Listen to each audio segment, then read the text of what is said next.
کہ حقائق کو تسلیم کرنا حقائق کو جھٹلانے سے کہیں بہتر ہے. وہ خود ان مراحل سے گزرے ہیں. بالکل صحیح. بات ہوئی ہے وہ خود ان مراحل سے گزرے ہیں. ٹھیک ہے رانا صاحب, پچھلے ایک سال سے ایک ٹرینڈ ہم دیکھ رہے ہیں کہ ایک پی ٹی آئی کا احتجاج پر بھی پابندی ہے, انتخابی مہم پر بھی پابندی ہے, سوشل میڈیا پر بھی پابندی لگائی جا رہی ہے, عمران خان سے جیل میں اب ملاقات پر بھی پابندی لگا دی گئی ہے. کیا ساری پابندیاں پی ٹی آئی اور عمران خان کے لیے؟ دیکھیں, اگر اس اینگل سے دیکھا جائے کہ ساری پابندیاں جو ہیں وہ عمران خان کے لیے یا پی ٹی آئی کے لیے ہیں, اور اس کو زیرو ان کر کے اسی اینگل سے دیکھا جائے تو وہ تو ہر ایک کو برا لگے گا. پی ٹی آئی کو بھی برا لگے گا, پی ٹی آئی کے ووٹر کو, سپورٹر کو, سب کو برا لگے گا. اس میں تو کوئی دو رائے نہیں ہے. اور اس کے علاوہ دیکھیں, جو باتیں اگر پاسٹ میں اگر ہم تھوڑا سا چلے جائیں تو اگر ہم دیکھیں, اگر اس کو, اس پارٹی کو یا اس لیڈر کو اگر ہم سنگل آؤٹ نہ کریں, اس پہ زیادہ پابندیاں نہ لگائیں, اس پہ زیادہ پی ٹی آئی پہ پابندیاں نہ لگائیں, عمران خان پہ پابندیاں نہ لگائیں, تو میرے خیال میں, میرا ذاتی خیال ہے, I can be wrong, but then again as a journalist 36-37 years in this profession, I personally think کہ اگر اس پہ جتنی پابندیاں لگیں گی اتنا یہ زیادہ پاپولر ہوتے جائیں گے پی ٹی آئی والے اور پی ٹی آئی کے لیڈر عمران خان.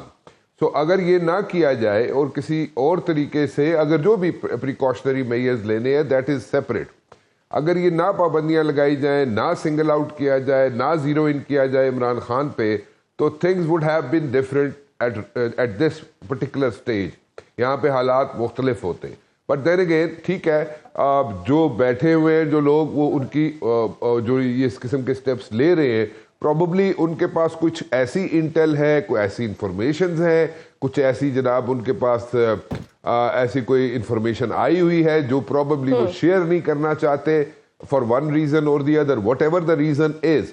اگر وہ کسی حد تک, میں نہیں کہہ رہا کہ منو من 100% شیئر کر لی جائیں, لیکن کسی حد تک اگر شیئر کر لی جائے تو ہو سکتا ہے کہ یہ ٹینشن جو ہے, یہ پابندیاں جو ہے جو لگائی جا رہی ہیں, اس میں کوئی ریزن شاید مل جائے لوگوں کو.